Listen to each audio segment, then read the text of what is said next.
Hi everyone. This is the Community Preservation Committee meeting.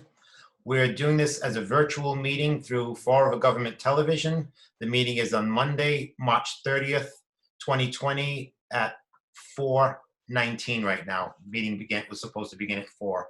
Pursuant to the open meeting law, any person may make an audio or video recording of this public meeting or may transmit the meeting through any medium.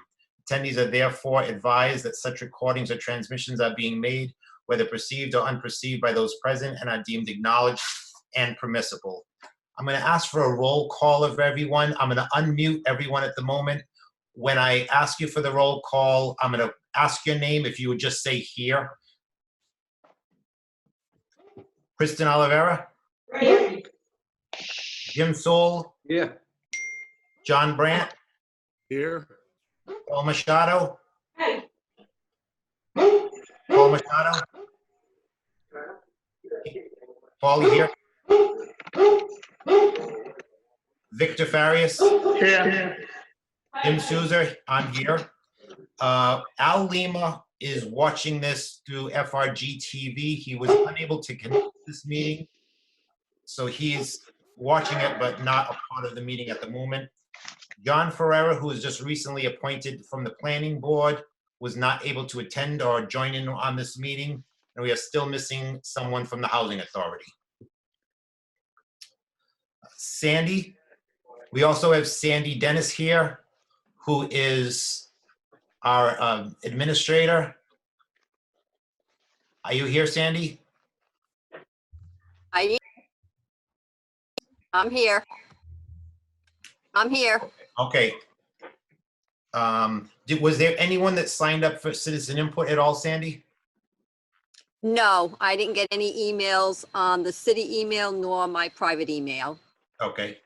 Again, any resident of the city or anyone could actually be watching this right now through FRG TV live while this is streamed. I'd like to welcome our new member, John Ferreira. Again, he wasn't able to attend our meeting. He just emailed us recently this afternoon. Next item on our agenda is the deliberations of the FY21 projects.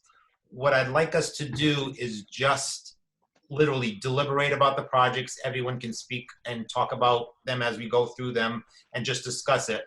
Funding wise, I don't really want to bring up the point of how much funds we have, and is literally just to deliberate. We'll come up with a meeting at the end of the meeting, and then we'll discuss that at our next meeting. So the first, does everyone understand? Yes. Yes. Okay. So I'm going to unmute everyone at the moment.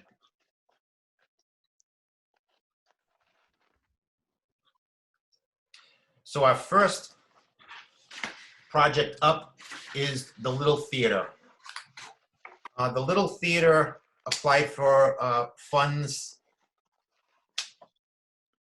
and they're asking for a new roof to their building. They're looking for the entire upper roof, and they're looking for a lower roof. They also put in a description about a possibility of adding on a conical slate roof and a smaller size tower, I'll call that. So has everybody looked at the project? Does anybody want to join in and any thoughts to this? I'll start off. I like the project a lot. And my two reservations are, one, that they're behind in their HVAC project, and they actually had requested emergency funding not emergency funding, additional funding to complete that HVAC project. And so I would like, this is not about that right now, but I think that we're going to be needing to look at that additional funding they need to complete their previous HVAC project first. Yeah. So what I will do with that, I will take a note and contact Ken to see where they stand with that. But I agree with you in the fact that they still have an outstanding project not complete. We want to fund that project while the first one's not finished. So, anyone else like to join in on the conversation? No, I feel the same way. I think the other project should be finished before we look at other funding.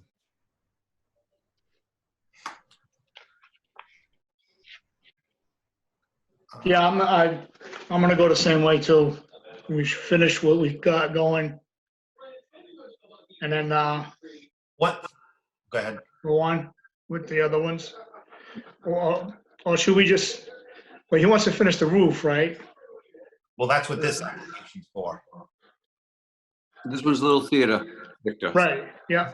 Yeah, they haven't started the roof project. They're still on their HVAC project. Oh, okay, all right. Just for myself in general, one thing that I, after looking at the project, it's sort of in 3 sections, I'll say. They want to do an upper roof, they want to do a lower roof, and they also want to possibly replace where the tower used to be. They want to make a smaller version of the tower. And that is being, I think that's one part of the project myself I would kind of not be in favor of supporting, I'll say, when the time comes for us to talk about that. What, yeah, that makes sense. I mean, that's what I'm trying to say. Let's finish with what he's got. I mean, and then we can go on to that. I mean, it's a good idea. So. Yeah, I mean, I like the look of the architectural drawing of the project of that new roof, but it's not 100% necessary. So, Okay. and it's not like we have a lot, you know, a ton of money. So I would be against that part of it myself for that reason. Okay. All right. As I'm looking at this, I think Al Lima is joining in. Are you there, Al? I am. Good, thank you. So we just started discussing the first project, which was the Little Theater, and they're not totally finished with the prior funding of the last award we gave them. So Jim Soul brought up the fact that he's kind of on the fence about whether this one gets supported because they're still working on a prior project. So, do you have any you want to add into this? No, I just think that, well, I'll hold off for now. Okay. Can I? Yep. So I noticed there's no attempt to secure any other kind of funding, any additional funding from anywhere. So it looks like this is just strictly coming from us. And that's always a concern of mine. I also agree that the other project that they're coming for additional funding should be finished. But to me, that would just depend on how far along they are. If they're almost finished, then it wouldn't really play into it. But I guess my only concern is they really haven't tried to get any other funding at all. So you know, that's one thing that kind of weighs with me and my decision is, you know, are we the only source? Yep. So, and that's what it looks like. What I will do is reach out to Ken again just to find out where they stand with the prior project, so that we can at least at our deliberation meeting figure out where we may feel. Anybody I else? agree. Anybody else want to join in on this conversation on this project?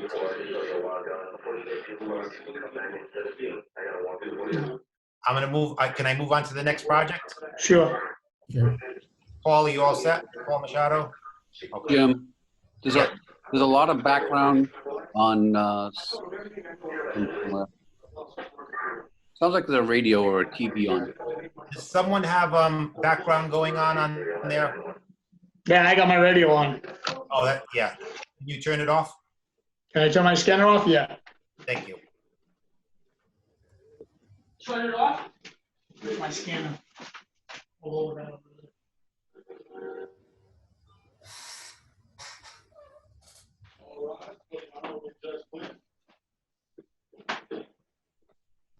Thanks, Victor. All right. Okay, so the next project up. Jim, are you all set with the minutes? I don't want to move too quickly for you. You all set? Okay. The next project up is the Massasoit Fire Police Station on 77 Freedom Street. They were asking for funds for $107,610. Does anybody want to start the conversation?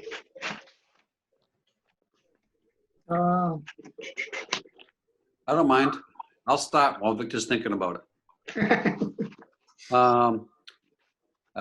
I kind of like this project. In general, you know, I try to avoid the private projects. I'd like to be able to support this one, even if it's to a small degree. And it's because the building itself is so iconic. And it's really the only project deep in the South End. The only reservation I do have is it's a little bit unclear how much of the project is for affordable housing. If it's not really for affordable housing, I would probably pull my support out completely. But if it really meets both criteria of historic preservation and some affordable housing, I'd like to see something. Probably not the whole 100,000 because we have such limited funds, but I'd like to be able to support it to some degree. Yeah. Thank you. Anybody else want to comment in?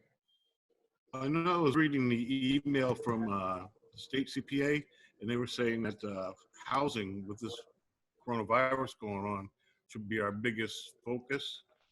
So I don't know how that fits in, but I would like to support some of the things on this, but not the whole project. Great. Okay. Anyone else want to comment on their thoughts? I would say that we just I gotta move. give it a small amount. One thing, I saw that there's estimate the repointing of this project, but they talk about windows being repaired or restored, and I don't see any estimates at all on that. So I don't know where it stands with that. And like Jim said also, the lack of information about the housing, the community housing part of it is a question. So, Do we know what kind of housing they have? it doesn't say. So I remember when they came before us, when we had asked them what was important to them, because there were several items on their wish list. The one thing that they had said was most important was the second floor windows. Yeah. So I would be in favor also with a little more information from them on giving them some funding, not the whole entire thing, but maybe something having to do with the windows, because that's what they had said was the most important. One reservation I have with that, though, there's no information on costs of the window repair. Well, that's what we would need. We'd need more information, not only with community housing as far as how much of it would be for community housing, but also more financial information. For me, I'm disappointed that they're in the description. That was that's the second paragraph. The scope of work includes the design for the repair and restoration of 12 windows, yet there's no information on that. So I look at it as a bad application. And I like, there was plenty of time, there was months to get this information, and I don't see why it wasn't put forth on that. There's information on the repointing, and there's 3 estimates on that. But here this again, second paragraph talks about the windows, and Kristen's right. In the meeting we had with them, that was their utmost importance. Yet, unless I'm missing something, am I missing something on? No. There is something. There's a page about budgetary construction costs, and it says Which page? Is it? repointing, copper, gutters. Hang on, it looks like this. I don't know if you can see that. Yeah. And it says downspouts, basement window restoration, first floor window restoration, second floor window restoration. It has all that on there. Well, where is the estimates for the window restoration? I don't know, that's the thing from Civitex where it breaks it down like how much it's gonna Right. cost. But it's all, like Civitex also broke down the repointing, but yet there's 3 estimates for repointing. Okay, Do you know what I'm saying? yeah, I know what you're saying. No, no, you're right. I see that what you're saying as far as the description from the architect. Yeah, There's also the description from the architect on the repointing, and they got estimates for the yeah, repointing. no, I see what you're saying, yeah. So like, it's disappointing to me that that part of the application wasn't put forth. And I'll say it, and I have in the past, like, I'm not a big fan of private projects myself, and I'll just put out there, and I won't say it again because there are others. But that's all I have to say about it. Anybody else want to join in the conversation? I I just think agree. it's an incomplete application, plenty of time to get estimates in and didn't, so I feel the same way you do, Jen. All right. Does anybody else want to talk about this project any longer, or? Okay, we'll move on to the next one. Item number 3 under the deliberation is the Water Street building at 3656 Water Street. It was submitted by James Padilla, and they're asking for $22,000 for a existing condition study. So anybody want to join in on this one first? I can. Go ahead. So I think, considering it's not a large amount, and it's a good project because of the historic value of the particular building and the mill that it belonged to, and also because right now we're working to have the downtown hopefully as a cultural district. So I think that the fact that it's going to be sitting in that cultural district puts a little more weight on this one for me. Yep, makes sense. Mhm. I like this project. It is gonna do something when it's all done, and it will bring the history, the waterfront up. I mean, it's a pretty basic application as far as existing condition study, which we've done those in the past. Yep. I guess it's pretty straightforward. Just a matter of whether we feel whether it's we like the look, what the location, and what Kristen says makes sense as far as the development of that area of the city. So I also think it was well done because they went and got a number of city endorsements, and just the Mhm. application was well put together considering some of the other applications that we've seen. yep. I would just say that, I mean, I like the application and the building and the project, but my only thoughts are that it is a private development. And so that means that I would just want to make sure that if we did support them, that they understood that it was going to include the preservation restriction deed. And also that if they were to apply for grants in the future from CPA, that it has to be for exterior facade. Mhm. I think that was mentioned at the meeting. I think, I'm almost positive we did talk to them about that it didn't cover interior. Because when they had talked about some of the things they wanted to do, and somebody mentioned that it wouldn't cover some of the things that they wanted to do. And I do think we also said about the preservation restriction, I think across the board for all the projects, but yes, still. I know, you know what it is? I know, and I know I've mentioned it too, but I'm getting, I guess, concerned because we still don't have the preservation restriction deeds out there. Yep. And as long as time goes, it's too easy for it to slide. Yep. And I'm concerned. I don't want that to happen anymore. And so Yeah. I just want to make sure it's very clear to people what they're getting into. No, I get, that makes sense. Any other comments on this particular project? Are you all set with the notes? Yeah, okay. Next project is the Eagle Event Center. So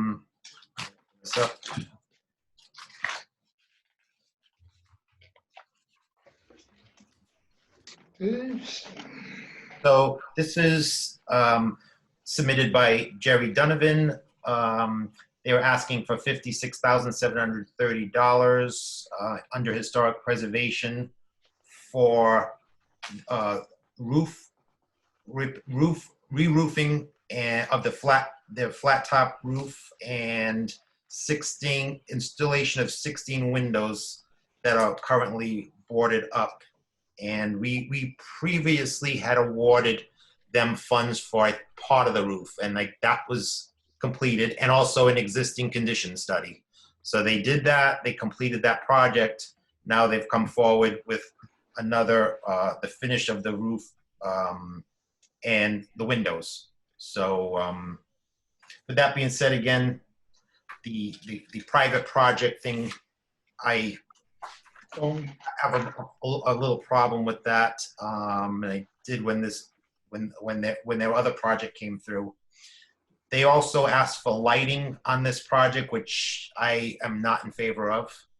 I don't think that fits into any of this at all. Mm-mm. So if anybody wants to comment on it. Well, the roof makes sense. I don't see the lighting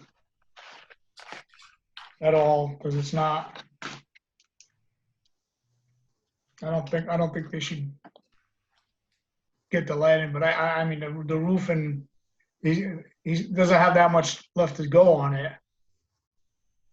Yeah, they've done half with the CPA funds previously, and now I guess this is the other half. The other half that they want to do, so if that's gonna complete it, I don't see a problem with it. The windows,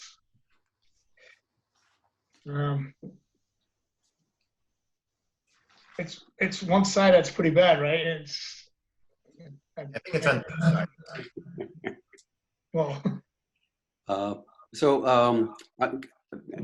My thoughts are that this is a private project. right, And my understanding when Stu came down to talk to us was that we're not supposed to be funding roofs on private projects. well, I wouldn't be against funding the windows. I certainly would not support the lights. And I guess it's up to how we interpret it. For me, myself, I wouldn't support the roof. the roof side. And Paul, I don't know if you missed that meeting we had with Stu about a year and a half ago. The rationale behind the roofs on private developments is that it's supposed to be something not just that helps to preserve historic property, but it has to be something that's visual that the public can appreciate. So you might be able to argue that on the fire museum, where it has this big slate architectural roof, you can justify something like that. But for a flat roof on a private development, it'll be hard to justify it. Even the public library, it was hard to, it was a big discussion about it because it was mostly a flat roof that couldn't be seen to the general public. We were able to prove that one because it was a public project, but if it had been a private roof, we probably couldn't have. That was my interpretation, so I don't know if anyone else sees it the same way or differently. No, I like that explanation. Yeah, and I understand it better. Then I would go with the windows then. So again, any other comments about this particular application from anyone? I would say we go with the windows and forget the lighting. Okay. So again, this is our deliberation time, so we're obviously not voting on anything today. We will, once we're finished with all of these, we will schedule a meeting and then, individually think about what we think about it and come up with our voting scheme. But we'll get to that in the end.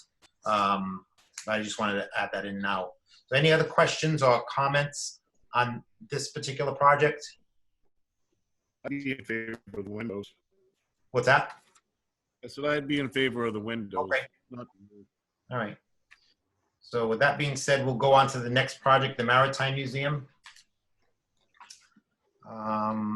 So they're asking for a full upgrade of their electrical system because originally, several years ago, they applied for funds and we did fund them for an elevator and we funded them for a feasibility study. So they did have the study done, and being that once it was done, they triaged the whole building, and coming up with a new electrical system was their number one project in that study, because without the electrical system, they can't put in an HVAC system because what they have cannot handle the surge of that. So I took a tour of the entire building, and it's incredible the artifacts they have. And by not having the HVAC system, all the artifacts are being compromised in the winter and in the summer with the cold and with the heat. So they really are in desperate need of this in order to control the environment so that all of these artifacts stay preserved, because like I say, the cold and the heat are destroying them. And I saw that firsthand. It's amazing how much they have there. So this, I have to be honest, I'm extremely in favor of this project.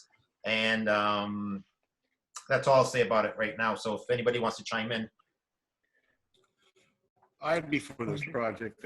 I mean, it's going to help save everything in the museum. So I think this one really fits the criteria for CPA. So I'd be for it.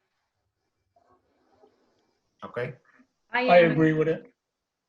I do too. All right. Any other comments, Al? I'm just concerned that we have $787,000 to give to all the projects, and it seems like giving the Marine Museum $150,000 is a lot of money. I would suggest that we just give them a good match, like $100,000 to do the project, and they get the other $50,000 from some other source. Okay.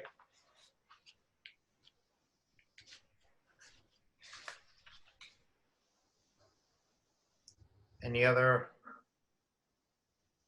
comments on the project? No. Okay. We'll move on to the next one.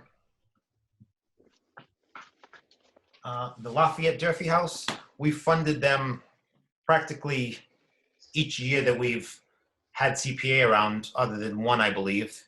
And so this one is for an ADA compliancy in the back of the home. So anybody want to start with this one? I mean, obviously we've all been extremely supportive of this particular nonprofit organization. They've done a phenomenal job. They're very, very good at hosting meetings for the public already, and informational meetings and classes, and they pretty much do it all for free. And in speaking with David Jennings about that one day, I was like, well, why don't you charge people when they come to the meeting? His philosophy on it is that since the city since taxpayers have paid so much into this building, that he feels like people should just be able to come in for free because they've gotten so much already.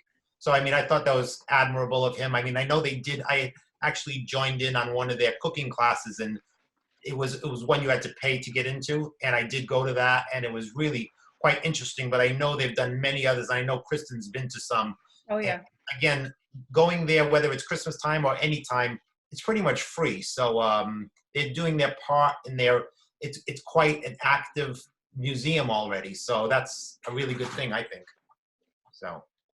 And not just that, it really they give so much information about the history of Fall River that most people aren't even aware about. Just, you know, he works with groups of kids. He goes out to the schools. He has students come in. They have just people come in on the weekends. Anybody from the community is welcome to do that. And they are all volunteers that work there, and they put so much of their time and effort into it. And Yeah, they do. I don't know, I just can't say enough good things about the Lafayette Durfee House for what they do, and I don't think they get nearly enough recognition. I agree. what they do. I They just had something for the veterans not a couple of months ago, a month ago, so it was pretty nice, and I think we should go ahead with it. Yeah, they're very engaged with the Yes. community. I think Dave's done a good job down there, and with the ADA entrance, I think this is a nice project. So, I mean, they've done well down there. I mean, it's always just a good place to go. I mean, the history and all that before it. It'll give the handicap, someone that's got wheelchair and stuff, a better shot to get in there without having a hot time. So. Yeah. Is there any other funding available for ADA compliance? Not at the moment, Al, no, but in their application, they did say if this part got funded, because they might need other ADA compliancy, once this part of it is done on the building, they will be able to get other funds through, it might be CDC, I think. It's CDA, Community Development, yeah. So once this part of the project's done, I think they do want other stuff, and I guess that's, at that point, they have funding possibilities. Let me just explain it for Al. Al, what's going on is they want to develop, Al, can you hear me? Al? Yes? So they're trying to create a resource room on the second floor. And they can secure funding from CDA for that work, but only if they get the ADA compliance completed beforehand. So them getting that resource center and that funding secured is dependent upon him getting essentially this grant for the ADA compliance. Again, I'm concerned that we have only 787,000 for all the projects that we have coming to us, and I agree. giving one project 130,000 is seems excessive. The only thing I'll say about that is that some of the projects, like, it's either all or nothing, I would say, because like if there's whether it's this one building, putting in like that, mini elevator, I'll say, outside, or even the Maritime Museum, it's going to cost so much for the electrical. So either we give it all, or we give nothing. Like, that's what I would think on those. Because Yeah. you can't. Jim, I just want to say that, I mean, I'm extremely supportive of Lafayette Derby. I love them. I love the projects. Yep. Clearly, this project is eligible. On another year, I'd put them at the top of my list. Yep. But they do pretty much get funding almost every year. Yep. They've gotten funding consistently. Yep. So I like the project. I'd like to support it. But depending on how much money is available, Yep. it might not be a number one for me. But it makes sense. I can see that. Yep. And because we've, like you're right, CPA has been extremely supportive of them, and they know that, and I think they would understand that. Go ahead, Al. I missed the eligibility hearing. Yep. Does this fit the historic preservation category? ADA compliance to get in does. It does? Yep, we did that with no, not thinking, not Children's Museum. No. You know what, Paul, I will give the Stuart a phone call on that, just to make sure, so that we'll know when we actually do our deliberation. All right?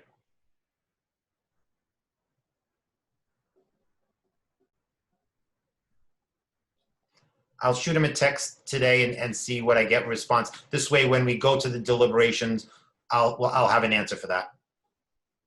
All right? Any other comments on it? Next project then is the trolley building.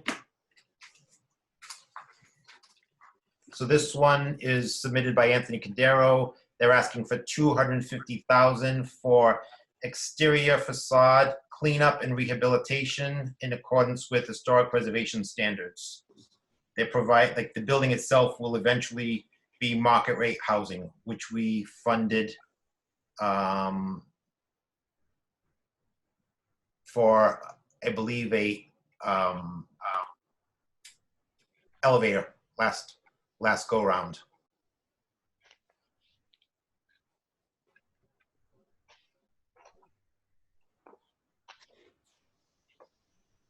Al, Yes. do you want to have any? It just seems to me that be nice to be able to have some CPA money in the project.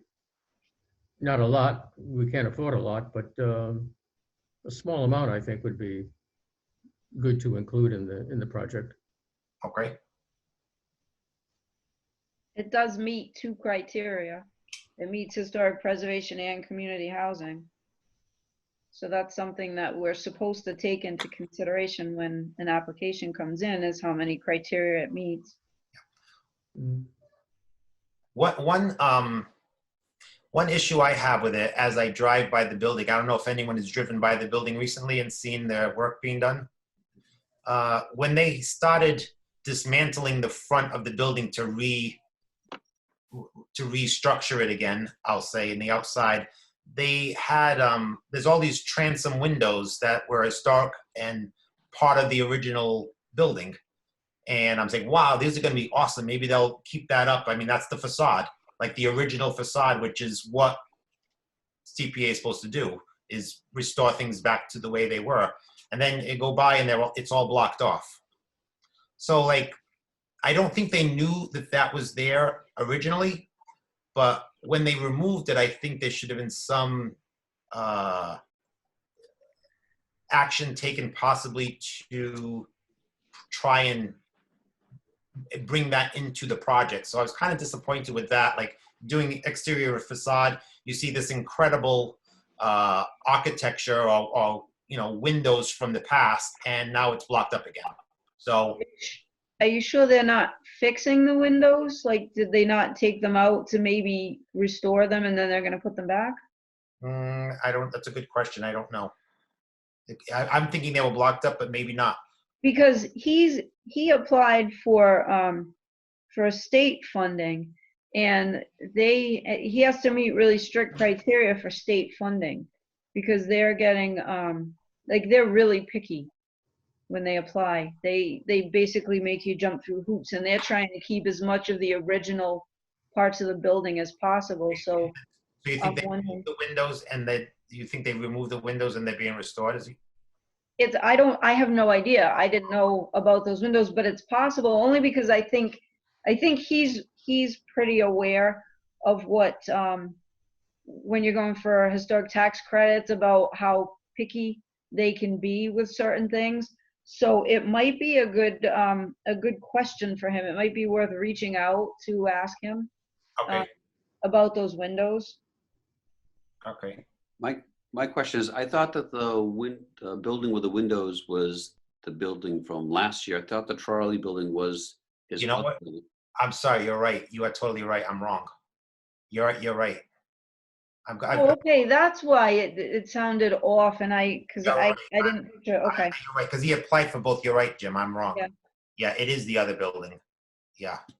Yeah, the other building, that just looks like they've taken stuff out and they have temporary things there. I'm not sure that what they have up is really what's like a finished anything.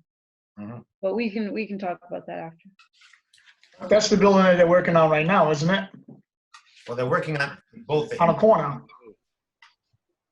Yeah, Yeah, that's the one on the corner of Troy and Pleasant. Right. This is the one on 3rd Street across from the post office. Oh, okay. Right. I was wrong. I was thinking of the other one that we funded. Yep. So there's another one. Immediately. Yeah, but I think they're doing some work on it. What's that? I think they're doing some work on that one too. On 3rd. Yeah, They are. work on that. I mean, it meets some two criteria, but being a private, it's going to be hard this year, I think, to make that a number one for me. And a lot of these projects that are, private, being the funding so low, I'd Mhm. rather make a buck, make a solid impact instead of spreading it out. But it's a good project, but right now I don't see it as something Major. that would get one. Mm. I agree with John. I like the project. I like that it meets two criteria, which is better than this project last year, which only met one of the criteria. And I'd like to be supportive of it, but we've got such limited funding that I think that the private developments are going to have to fall to the bottom of the barrel in general. Although depending on how much money is actually available for us in the housing aspect of our budget. But the other thing is I hope he's not actually working on it already, because that makes it not eligible. They're Right. supposed to not start a project until the funding is approved. You're right. Yep. Yeah, you're right about that. So I haven't gone by and see that one on the windows if they're done yet or not, but you're right. That might just make the project, this application null. Yep. I drive by there every day. If you want to take a look at it, I mean, almost positive I've seen someone working there. I'm not trying to, Yeah, no. Well- No, I saw people working on this other building. I haven't myself seen anyone working on third, 3rd Street, but right? I mean, I can take a look, let Jim know, that's okay. Okay. Yeah, and then even if we can bring it up when we do the deliberations and talk about it then too. Okay. Any other questions on this one? Or comments? Okay. Next project is the Corky Row Club. So this one was submitted by Michael Leary of Corky Row Club. They're asking for $50,000 to repair the exterior facade of the building, as well as reinforce the floor under the bar area with structural repairs. So anybody want to jump in on it?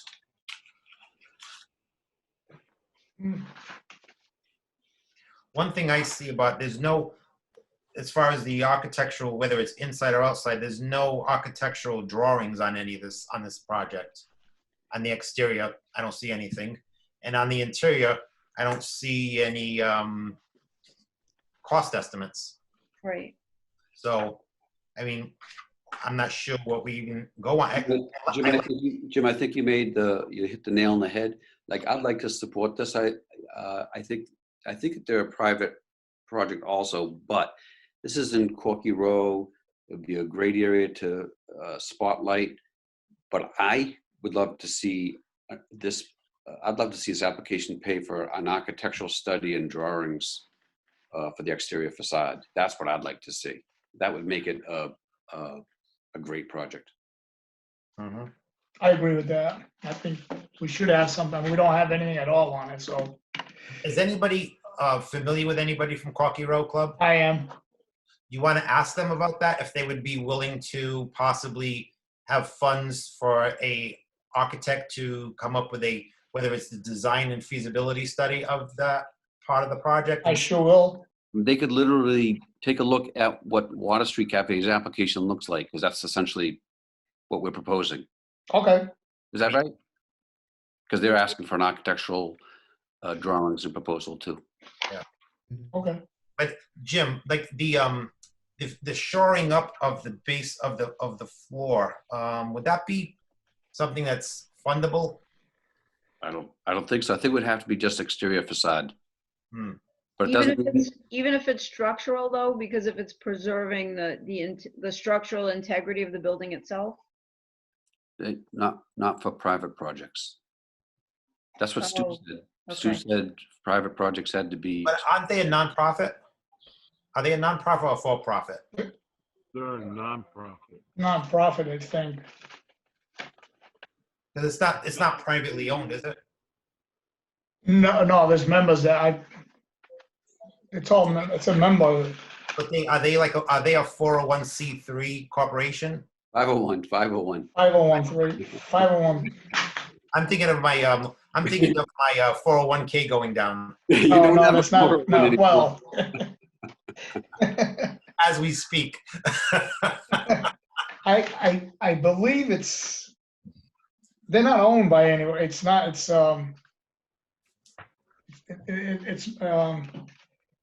If they can submit their eligibility letter for a 501, that would make it a different animal. That means we would be able to support. I can talk to Ray Haig or Eddie, who's the president of it. It used to be Jim Terrell, but he passed away, so. But I can find out more about it for us. Okay. So I have a question. Is there any details, like financial breakdown of this? Because I'm looking through my packet and I have no breakdown of the financials. No, they don't have any here. Then to me, that's not a complete application anyway. Right. If you don't have, I mean, I think this year especially, we were very clear about what we expected. And financials are a big part of what we expected. And I mean, some people have given financials and they may not be to the detail what we want, but I don't see any financial breakdown of anything at all here. So to me, it's not really complete. Right. I agree with you. And I think it bothers me when people are asking for as much money as they are, but they're not putting the work into getting, you know what I mean? What we expect from them, they're not putting the effort into it. And that really, really bugs me.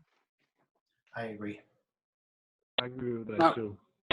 No, I'm not. I wouldn't love- say that- I I wouldn't say that I'm angry about it. I think that this is just a small group of people that are trying to get something going, and they could step it up, but I'm not angry about it. Oh, no, I'm not angry. It's just, it's irritating because we really have made clear, what we expect. And I love the group. I love what they do in the community. I think they're really important in the community, but I still, we've gone over this year after year with people and why we expect certain things to be done in the application. And a lot of times we're still not seeing it, so.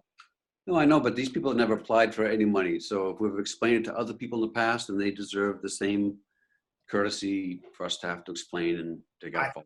But I believe in eligibility, we did explain Yes. detail. I don't think we Yeah. left that out. I don't think we just let it go to chance. I think we explained the level of detail that we would like. I know we have in the past. I would have to look back at our eligibility meeting, but I do believe we asked for cost estimates. And it says it in the application to begin with. I don't even have to reiterate it because the application does state that. And there's a checklist.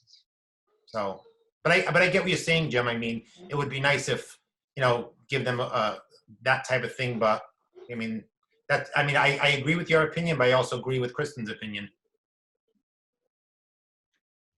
Or you want me to follow, I can always, like I said, I can always talk to them. It's up to you if you wanted to.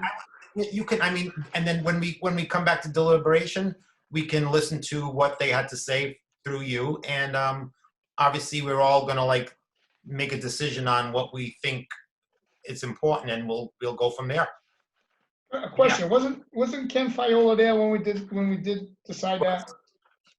He I was. think Kenny Fiola was there, and we told him about that, if I'm not mistaken, Yeah, he was there. right? Because he's the one that brought it up. Well, he's the one that's going to oversee the project. Right. So he was there when we told him about what we needed. Yeah, and, Wrong? like I say, it says it in the application too. Right, exactly. But when we had the meetings, when we had the eligibility hearings, we did make it pretty clear at the meetings when the people were coming before us, we did make it very clear what we expected when they turned in their final applications. I don't think that we were, vague on that. I think we were pretty clear. I agree with you on that. No, we say that every year, so I agree with you.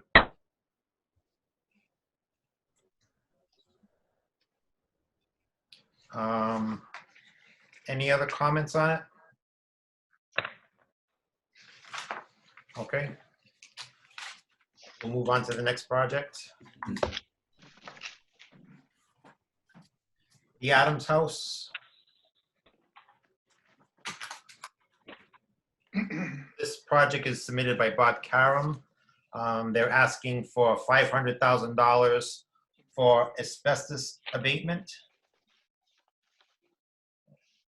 What my initial thought on it is, I don't see a cost estimate on the asbestos abatement.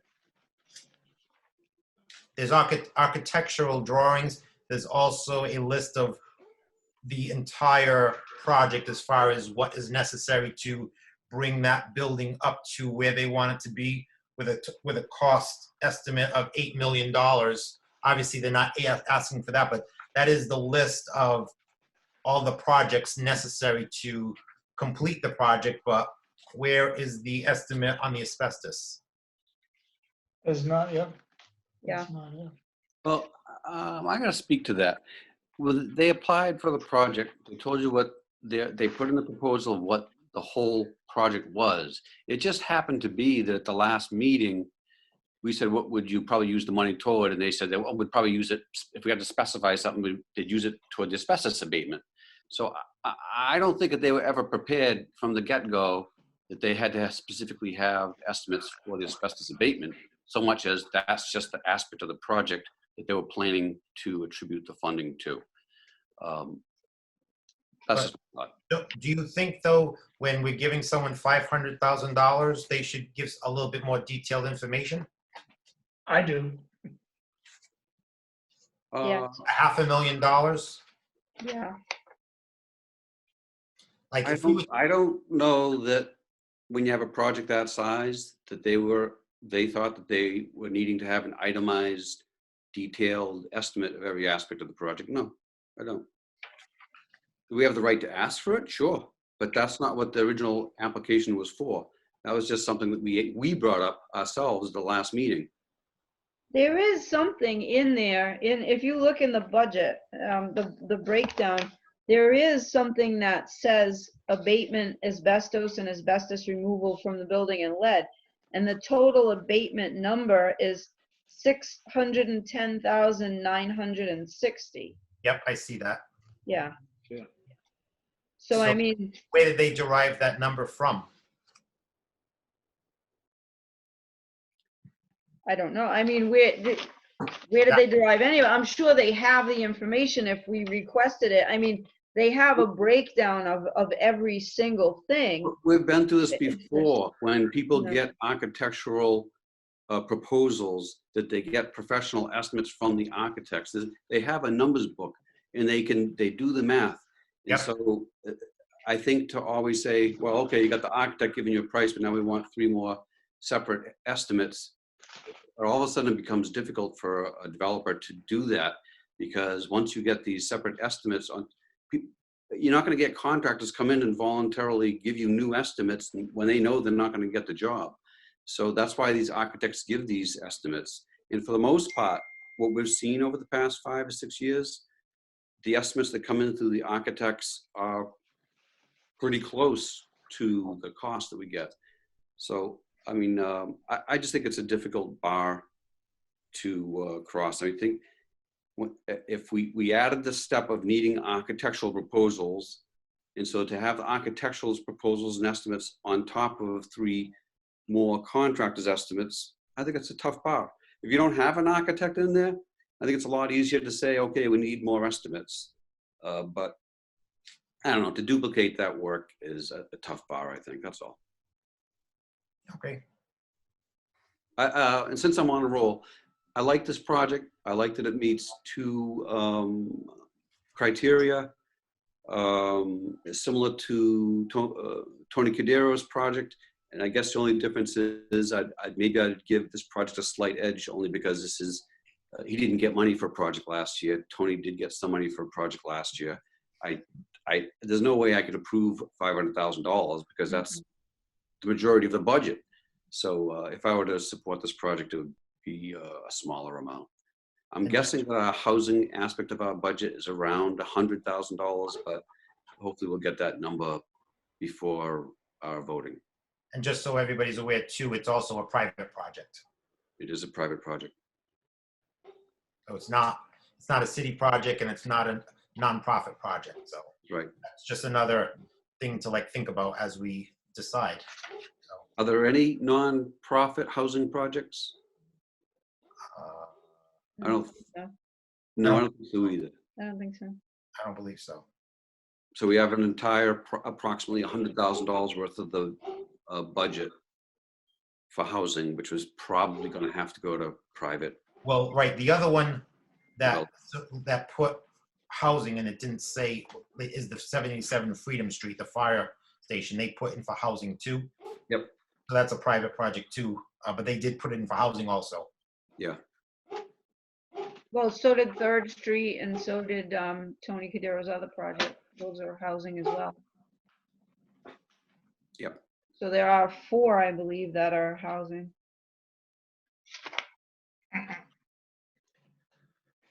But it is a project that is quite remarkable in the city, and we should do something to support it. I'm not quite sure how much, but it'd be nice to have some CPA money in there to show that we support it. And when they go out to get more matching funds, that the local match will help. Okay. Any other comments or? No. Next project up is the Cherry and Webb building. Was submitted by Ken Fiola of Jobs for Fall River. They're asking for $110,000 for a new rubber roof on the building on South Main Street. It's under historic preservation.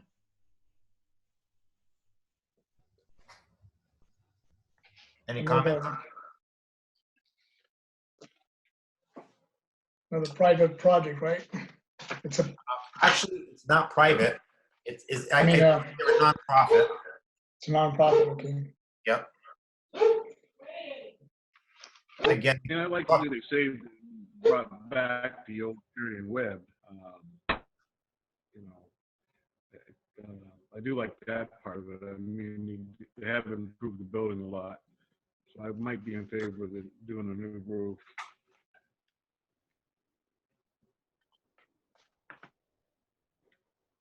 I don't dislike the product, but it doesn't rise to the highest rank for me. The basic reason is because it is a flat roof. I don't know if his status is nonprofit or not. But the whole flat roof thing, it's not that it's not needed. I'm sure of course it's needed, especially it's on a historical building, but it's because it's not something that is visually going to be appreciated by the general public. It just drops its priority to me a little bit. when I email Stuart on the ADA compliancy, I'm also going to throw in a sentence on flat roofs on private projects and see what his response is on that too. So at least we'll have other information when we vote.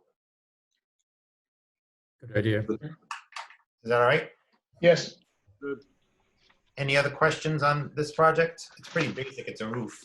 But... Yeah. All right. The next project is the Fall River Fire Museum. If someone wants to take that first, that'd be good. Did we find out yet if, who owns the building? No. So that right there determines, for me, I mean, we still don't know who owns this building. Correct. So I don't think we can honestly make a decision to give them more money when we don't know the status of the building. They still have, I think, between $200,000 and $300,000, or I forget the exact amount. There's still a project that we've awarded that's not even begun also. Oh, then, for me, that's an absolute no. If they haven't even started a project that we funded them for already, then to me, it's a straight up no. Because I know speaking with Jim one day, we talked about, because this one's about having the roof put on, a new roof. And Jim was like, I think we spoke with Mike LePage at our, the funding round and asked him, would he be willing to like rescind that project to do this project because a roof is more important than the other one. But I don't know, like, where did that stand? Do you remember, Jim? We mentioned it to him, and he said he would bring it back to his board to think about, but he hasn't responded to us, Okay, which is kind of too bad. Like, I'd love to think that the roof is emergency. That's what they told us. They even put in initially it was an emergency application last year, which we couldn't fund because everything was up in the air. Then they came back, asked for it again. They're still saying it's an emergency, but things are still unclear, and they haven't used their previous grant money, and they don't seem willing to commit to withdrawing the previous application. So this building is so important. I really don't like not supporting it, but I can't support it. I agree. And I just think if the project is that important to them, I think that, you know, they should be really out there making an effort to find out the status of the building, at least. who owns it? The building, where do they, you know, I mean, this has been going on for what, over a year? I mean, we've gone through several administrations. Right, So right. they've had time with a couple of administrations to rectify the situation. So it's like, it's not, I mean, I feel bad because like Jim's right, the building's spectacular as with the age of the building, but it's not our responsibility to have to figure that out. I agree. It's been going on all this time that you know, you should have already known what, at least to find out who owns it. Right. Have an idea if they own it or if the city owns it or, so, Because like, as the way it stands now, if the city owns it, they've got to go through the RFP process. If they own it, they can just go through get 3 estimates and go through that process, which makes it easy. And I get, that's definitely the way anybody would want to go, but it's not our responsibility to figure it out. Right. The amount they owe is $195,000, what they've That- been using. Oh, 195. Thank you. Okay. Any other comments on this project? No, I agree with what's been said. Thank you. All right, I'll move on to the next one. The Fall River School Department. We have funded them in the past. This one is for the school administration building, chimney restoration, window restorations, and an existing condition study. It was submitted by the superintendent of schools, Matt Malone, and it's for $260,000. Anybody want to speak about this one first? We did fund them in the past for a new roof and also a handicap accessible ramp to the building. Have they finished all the work that they were supposed to have finished in previous grants? Yes. And Jim, that sounds like that clarifies that we do fund EDA, Correct. Yeah. unless we funded it by accident. Yeah. Yeah, and Al, they finished that project. That project was, I think, 2 or 3 years ago. And then they actually withdrew last year's application, so they skipped a year. So Okay, I like this project. It's a lot of money considering we have such a tiny budget. Roger. I'd probably be more apt to fund a portion of this, like the existing conditions and maybe some of the windows or something like that. But I have a hard time committing all this cash to one project. Yeah, I'd be willing to I do agree. like one side of the building windows this year and then come back next year. I feel the same way. There's I'm looking at some of the windows. I mean, the windows need it, but that is a lot of money for right now, considering we don't have that much.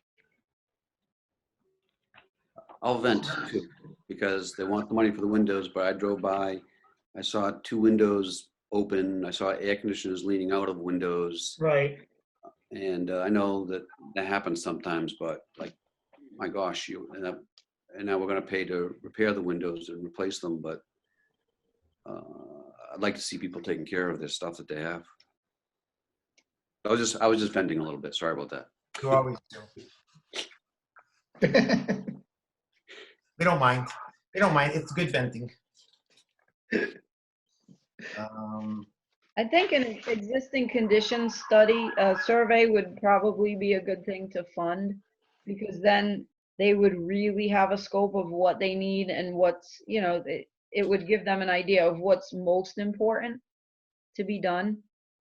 Sometimes I think you can look at a building and say, well, we need this, but then when you find out what really needs to be done, you can prioritize, and then, That's exactly what has happened with the Maritime Museum. yeah, 'Cause they originally came to us and we ended up giving them funds for an existing condition study. And now they're going from that and they're realizing as much as no one's going to see it ever, there's not a citizen that's ever going to see the electrical box, but that's where they need to begin. right. And that study is what showed that. And that's why I think this study is important, maybe finding out how much the study would be and then funding the study portion of it. Yep. That, I would be in favor of that. Makes sense. Sounds I good. I have a question. Does the school department really need this building? If they say they're going to have certain groups meet there and whatnot, but it doesn't seem like it's somehow worthy of keeping a building for that purpose, No, they use it. They work out of that building. do they? Yeah. It's the Oh, yeah. administration building. Yeah. That's where all the administrative offices are. Yeah, and I might argue that even if they decide next year that they don't need the building and they were to sell it, this is a great historic building that would still carry the preservation restriction deed. Mhm, True. yep. Yeah, I agree with that. Any other comments on it? The next project is the Bank Street Armory. It was submitted by Chris Gallagher of the city-owned property. They're requesting funds of $420,000 for the upper roof. We had emergency funds in the past that fixed another part of the roof. So this is the other section. I guess some framing members need to be replaced and copper flashing needs to be done. They're also want to remove all the vegetation protruding from the building because that's pulling the stones apart, which I would love to see done. I've looked at that and it's disturbed me for a while because it's such a catastrophic thing to a structure to have that happen.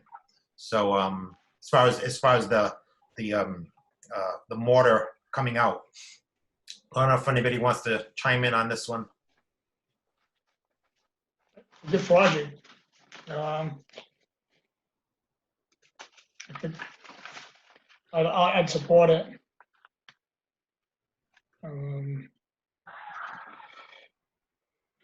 At least try to get some of that mortar or the facade done on it. Get those trees that are growing out of there. Yeah. I know when Chris came before us, part of his presentation was that while they were up there doing the roof, they would have the lifts up there in order, so they would have the capacity to remove all of those trees growing, literally trees growing out of the side of the building up top. Right. So, Right. I mean, I don't know if we could just fund that. I don't know what the cost, I don't know what anybody's thought is on that or the roof itself. I agree with you, Jim. I don't see $420,000 is I think 60% of our budget. It just can't happen.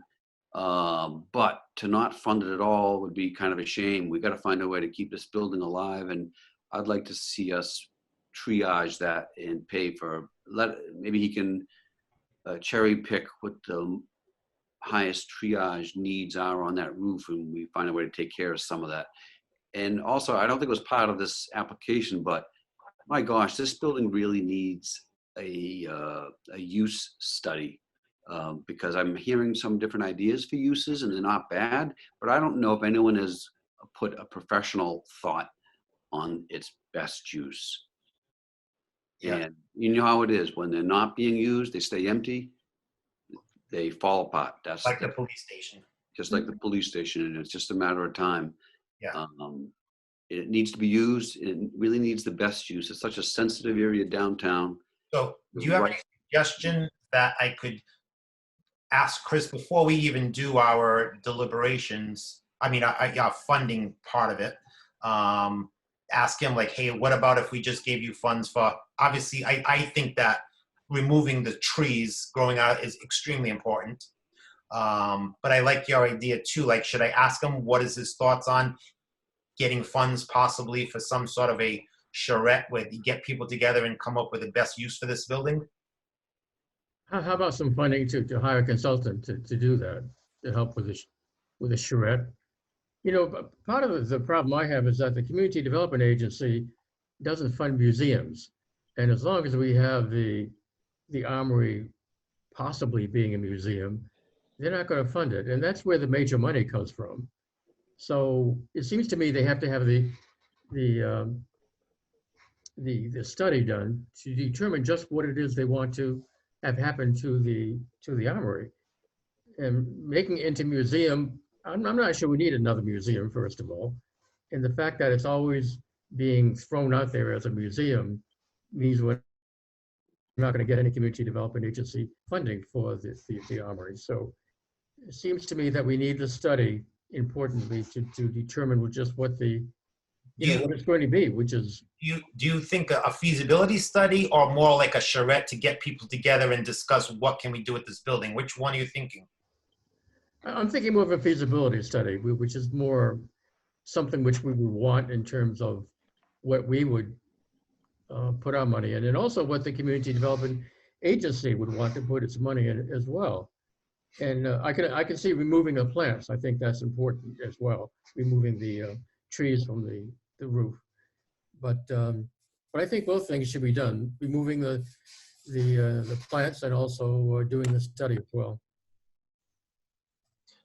So a feasibility study and not a charrette? Because I don't think a feasibility study is not gonna be a brainstorming session of what we can do, right? A feasibility study is gonna literally say, this is what's wrong with the building, and this is what needs to be fixed in a triage sense. No, feasibility study will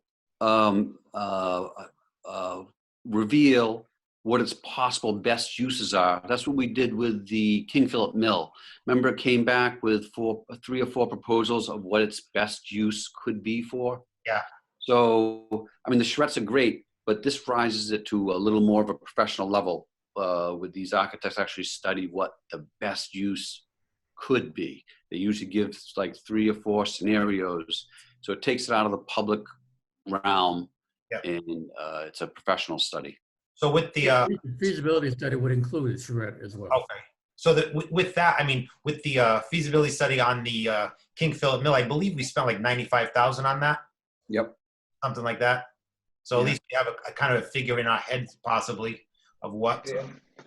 Do you want me to contact Chris Gallagher first and see if he's receptive to that idea? Or is he going to say, you know, if he says, no, we just rather just do the roof, like, I don't know. Or like we could just fund it that way, and if he agrees to it, he agrees to it. If he doesn't, he doesn't. I think you should. I don't know. Maybe you should. Yeah, I think you should go ahead and ask him if he wants, feasibility done on it. Okay. My opinion. I think we should recommend it also. Should I ask him first, or just go through our voting when we vote, just fund money for that, or should I ask him first if he's receptive to the idea? I'd ask him. Because what if the administration doesn't want that? I mean, they may already have their ideas of what they want, and they may not want a study done. Okay. So I would ask him. Okay. I agree.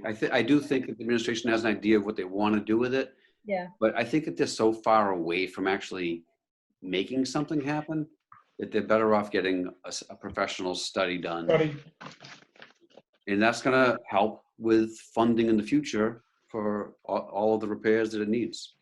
Mhm. Okay. Any other comments on this project?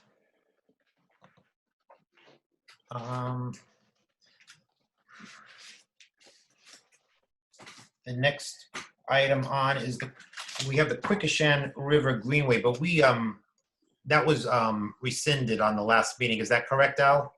Yes, it is. Okay. So the next item after that is the Thomas Borden Farm.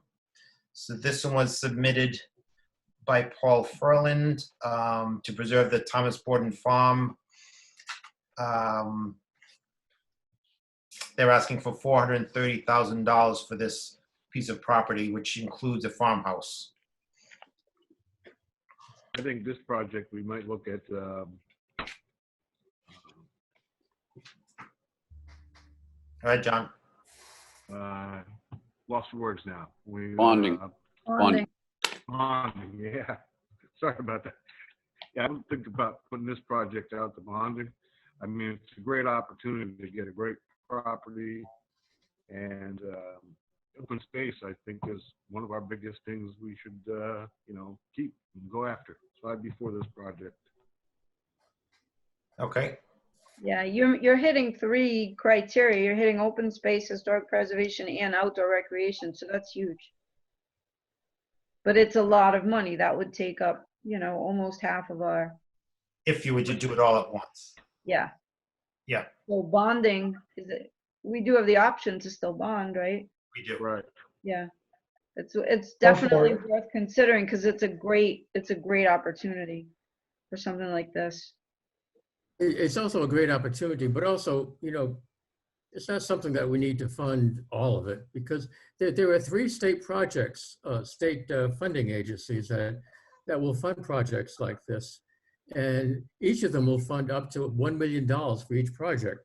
Have you, So I don't know why we'd be spending a lot of money on this, except maybe for, $100,000 to show that CPA really believes in this project and wants to see it come to a heading. But to spend all that money for something where they can get the money from other programs and get it rather easily, I think, I don't see why we need to do it. Al, I have a question. Have you contacted Paul Furlan about what you're saying now? No, Would you? sure. This way, they'll give us information on what they have looked into on it. And if that's the case, I mean, if what you're saying is the case, maybe they're not aware of that. Well, they have additional funding from Department of Commonwealth Utilities, $50,000. Yeah, but I think they deserve, well, I don't know. I can check and ask Paul what he thinks. Yeah. Mhm. I mean, the one thing they did get is, I guess, a land grant for $45,000 also. So they've gotten 2 organizations to commit funds to it of $95,000 totaling. So they have looked into a few things, I'll say. Totaling $95,000 towards this project. Because the funding they're requesting is $430,000. The actual cost of the project is $525,000. So they have looked into a couple of things. Maybe they're not aware of that, Al. So that'd be a good thing to ask. And Okay. then, make a decision on that. I mean, I'll say myself, I'm not opposed to bonding at all still. I think the 2 projects that we've bonded in the past for the land in the reservation and for the bike path along the Taunton River, I think were like money very well spent. I mean, if we didn't bond the rail bike path, that never would have, I don't think that would have even begun. Mhm. So I think bonding is a really good option. Personally for myself, I don't mind it at all. Mm. Jim, when it comes to bonding, I'm glad we can use bonding, but my reservation is that right now we're using over $200,000 a year of our budget for bonding. So of the bonds that we have left, are either of them going to be mature this year? So like, I was gonna bring that up at the end, but I'll bring it up now anyway. My intention is after we're done with this meeting and sometime this week to speak with Sandy about exactly what's in the funds, how long are our bonds, when will our bonds mature? And to see exactly, like if one bond is only one more year, there's not, you know what I mean? It's not much time frame. So I'd like to see where we stand with those bonds and how many more years we have to pay them off, just so we'll know and have that information if we decide to go that route. Good. Good idea.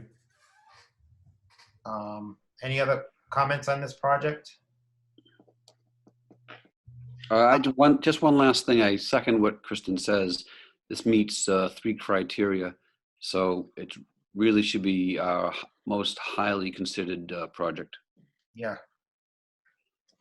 Okay. Any other comments on it? I do have a question. If, as it exists now, are there any restrictions on that property? Because if it's sold to a private developer, they build 25 houses on this farm also? I don't believe there's any restrictions on it at the moment. And I have to say, I spoke with Mike LaBossia recently about this, and he actually told me that he himself and Paul Ferlin were the ones that initiated the purchase of this property to the owners. So it's not like it was on the market and they want to sell to. So if it didn't get past this year, it's not like some developer's going to get it because it's not really on the market. They just want it because of the value that it has being so close to the water supply, and just to possibly have that property as a educational facility also. Saving the land, yes. Keeping the water supply safe, yes. But also possibility of making it a educational facility. So like I say, the property is not on the market, but they contacted the owner and he was receptive to selling it. So that was it. So if we didn't do it, chances are the property will still be there this coming year. So, any other questions on it? No, but that's good to know. So, next project is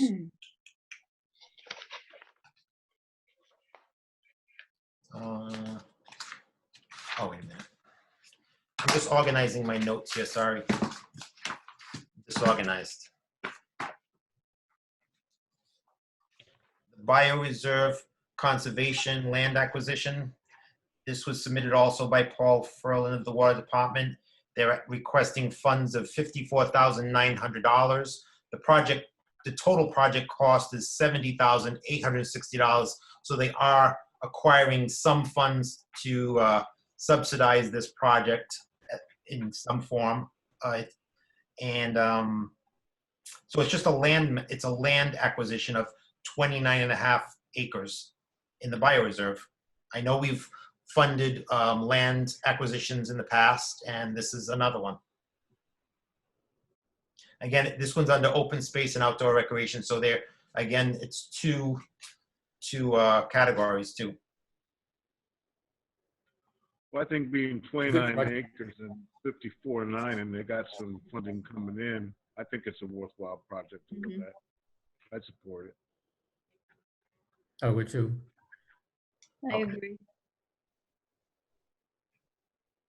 Yeah, I mean, I think, I mean, it's funny, that whole area of our city, which I think is probably bigger than the populated area, we kind of forget about. But fortunately, well over 100 years ago, people had the foresight to save that and create what it is and how it helps our water supply of the city. So people, again, it's not something that you tend to like walk through every day, but it does benefit everyone to that extent. So. My one thing is I wish they were more visible in the community as far as what way the community could actually use it, because I think so many people just aren't even aware. I know I don't hear anything that goes on there unless I specifically go to. Well, actually, if you are totally right about that. And I know I've talked to Mike LaBossia about that and trying to be more active in getting the word out there of what's happening in the bioreserve recreationally for people. But like one place that I'm on Facebook, I'm a friend on is Green Futures, and they when you are like I get news feeds from them all the time about projects going on. But in general, you're right, the population doesn't know that. No, and there's quite a few, just on Facebook, there's quite a few Fall River pages that talk about events going on in the city and like positive Fall River and we love Fall River and those things. And those pages just really promote a lot of stuff going on. And I think that would be a good thing for them to tap into. It takes 2 minutes to I'm link. not sure if you were part of the committee at the time. I know Paul they had come up with some sort of a pamphlet and given one out to us at I don't know if it was last year or 2 years ago, I'm not sure, but there is a flyer at the same time too. Where are those flyers? How do you find out about it? I don't know. They're lacking in that respect. I agree. Yeah.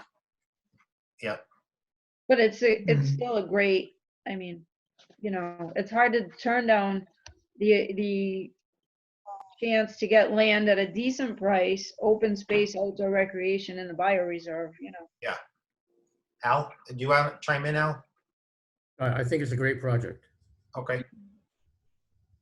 Any other comments? Again, I'll just say that they fit 2 categories on that one too. The next application is securing Article 97 protection. So this one is also submitted by Paul Furland. It's to do with the deeds and the documents of a lot of the land I'm assuming out in the bioreserve and the conservation lands. So this application is to draft a corrective deed establishing the Article 97 protection, which places permanent legal protection on the drinking water and other conservation land. So they're legal documents that they just want to formulate so that nothing can ever happen to these properties. So they're asking for $21,000. Their total project cost is $23,250. And like I say, I always think they've submitted the water department has always submitted applications throughout the years. And I like the fact that they always find some, even though it's $2,000 or $20,000, they always try and find some additional funds to help subsidize. They do look for other sources, which a lot of our applications never seem to, it seems. So, I mean, I commend them for that all the time. This project also fits 2 categories, open space and outdoor recreation too. So, any comments on this one? I think it's a great idea. I'm willing to support it. Okay. Protection of conservation lands, I'm for it. Like I say, they're putting money in. They always seem to come up with some, so I'd be for it. It's obviously sounds like I don't know a thing about it. I never heard of it before. I don't know if Paul is aware of anything like that, the legality of what it is, but it's something that seems quite important that has never been done for all of these properties. I did attempt to just do a little basic research on Article 97, and it does seem that it's specific to preserving these types of properties, and you need a very specific restriction in order to fulfill that, to permanently protect them. So I think it's a worthwhile investment. But the question I have is, does legal work actually fit within the criteria, or is that administrative funds? You know what? That's a good question. And on my list of questions for Stuart, I will ask him that one also. Because I didn't see any grants for legal work on the database, but I didn't go through everything, but I was specifically looking for some, and I didn't come across any. I'll add another paragraph into my questions to Stuart, and this way we'll know that too. I think it's a great idea, and as you know, I mean, we need to have all of the restrictions. Yep. But these are very extensive. I've taken a look at a sample and it's extremely extensive. Okay. Any other comments on it? I think it's a great project. Okay. It's good money that will go distance. Yeah, I am gonna send Stuart an email and add that question to it, just so that we know for sure if that is legitimate, I'll say. So when we came up with this, any other questions on that project? No. Nope. So when I came up with this agenda, I mistakenly forgot the last project, and I'm just going to describe it. And I'd like everybody. I don't want to discuss it because I didn't put it on the agenda, but I just want everyone to be aware of it, and I want everyone to go back and just look at it and come up with their own thoughts for it, because we can't discuss it. But it was a project for The water documents. the water. Yes, the Florida Water Department documents. So I forgot to add that onto the agenda. We all have the application. If we'll just all look at it on our own and, think about that as we move into the, the voting of it. So I don't want to discuss it though. So with that being said, that's all of the projects. What I want to do is, once we're offline here, at one point this week, I want to sit down with Sandy, and hopefully she's able to contact, I don't know what's going on with City Hall with what's happening at the moment, but I think I'd like her to contact Jen Argo, maybe three of Jen Argo, Sandy and I can have a conference call and get a good detailed list on what funds we have in our account, how much is in our bonding, how many years are left in our bonding. Sorry about that. See how much left is in our bonding for those years, and see how much we have. Three categories that there's supposed to be a minimum amount in. So find out what those are from housing, land, and preservation, so that we know what we'll have to spend on our voting. So with that being said, we'd also like to do the tiered voting, which some of you have not been on this board before. So we come up with a list of all the projects, and what we've done is there's 19 projects. So we each will be having a voting on our own. We all go through them on our own at home and come up with our voting schedule that we'll all send to Sandy. With the voting, you'll get to pick 7 number 1 projects, like your favorite projects that you think really should go through.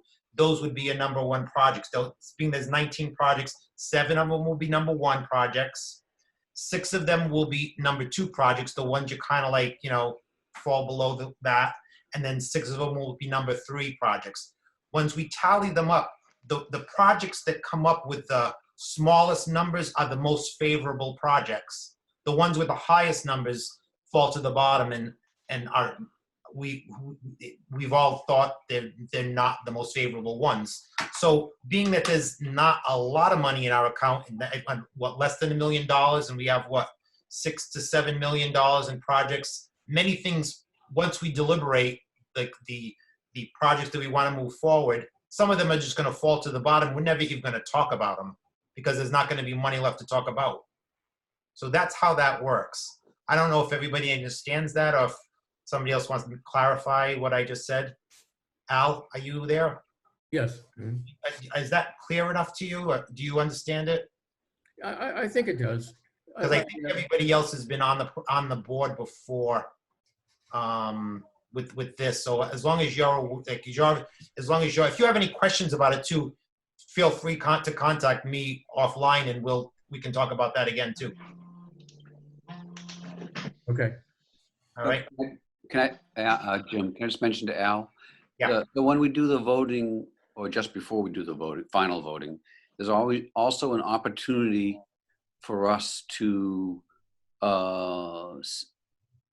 approve smaller amounts, different amounts, as a way to sometimes squeeze more projects in. So it's not an absolute 6 projects and then we're done. We can sometimes work with that. Okay. One thing, if I think I might be wrong. If anybody wants to count, I think I said 19 projects. I think it's 17. 17. 17. So how do you want to do the number 1s, number 2s, and number 3s? I think Sandy sent over, what was it, 6, 5, Yeah, and 5? 6, and 5. So 6 number 1s, 5 number 2s, and No. 5. 6 number 1s, 6 number Oh. 2s, and 5 number 3s. Got it. Okay. Okay. Does anybody,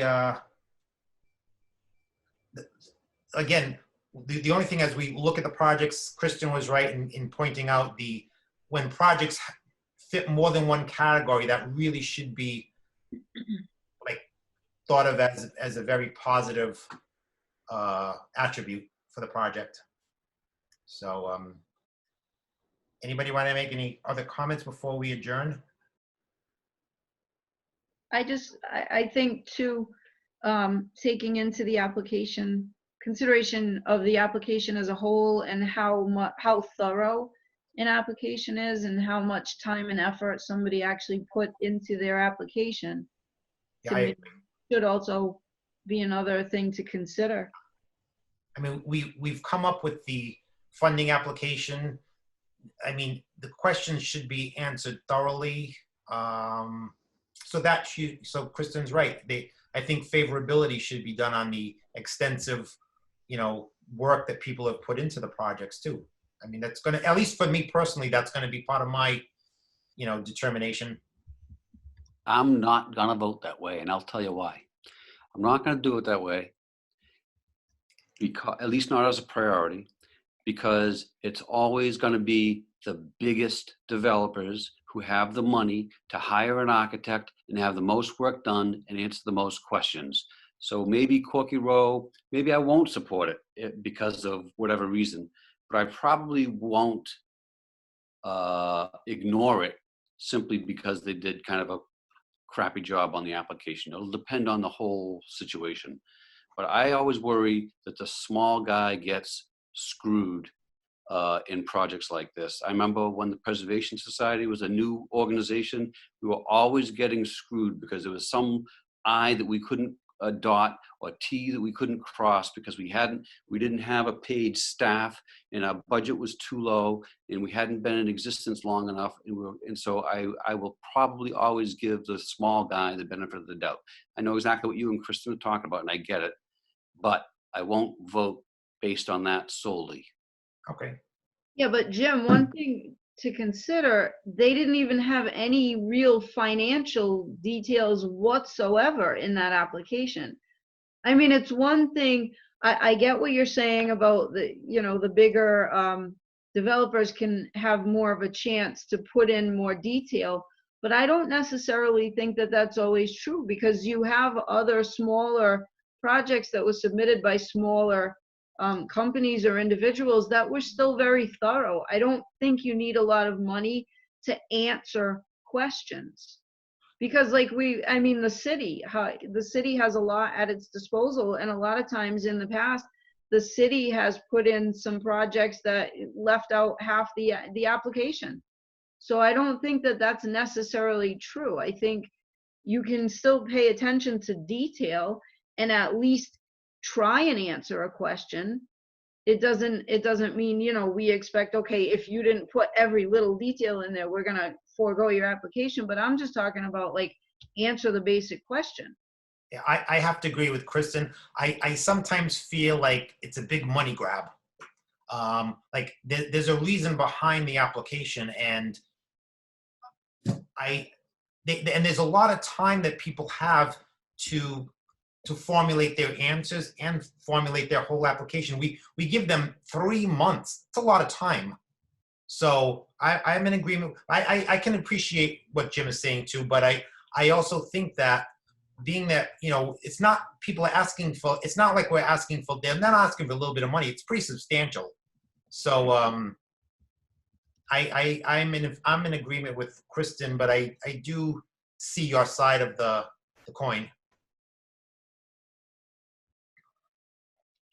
Anybody else want to chime in on that? I would say like this year, I think my vote, I want it to be more meaningful. I mean, every project is good. Some are better. Some don't meet the criteria. They don't have stuff. But I just see the way we have the new school coming on next year, taxes going up on that. I want people to see CPA money going to something that really has a bang, that where their money's going to really counts. And sometimes looking at the private side, they might think their taxpayer money is going to big business.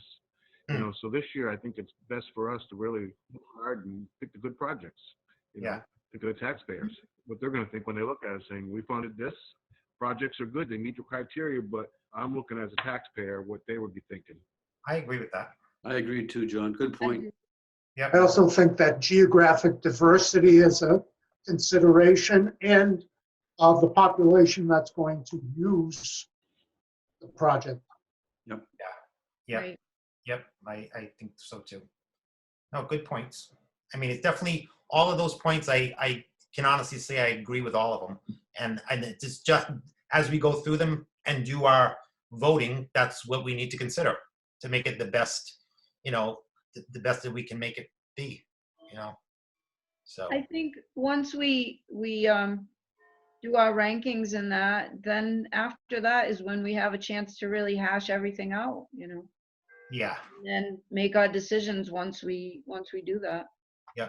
So for me, I'll tell you, I'll reiterate my questions and comments. So I'm going to ask the Little Theater where they stand with their prior project. I'm going to send Stuart an email again, still on ADA compliancy on the flat roofs for the private projects and the Article 97. So I'm going to formulate an email to Stuart, and once I get an answer, maybe I'll just forward it to everybody on an email to at least read his answers. Good. So the trolley building, does anybody want to check that one out to see if the windows are all done or not, or? Right down the street from me, I can take a look. And On Third Street? Yeah. On Third? Yeah, because like Jim was right, if the windows are already in and done, we can't backfit money, we can't refund them money for stuff that's already done. This funds can be only used for projects that haven't begun yet, so that's important.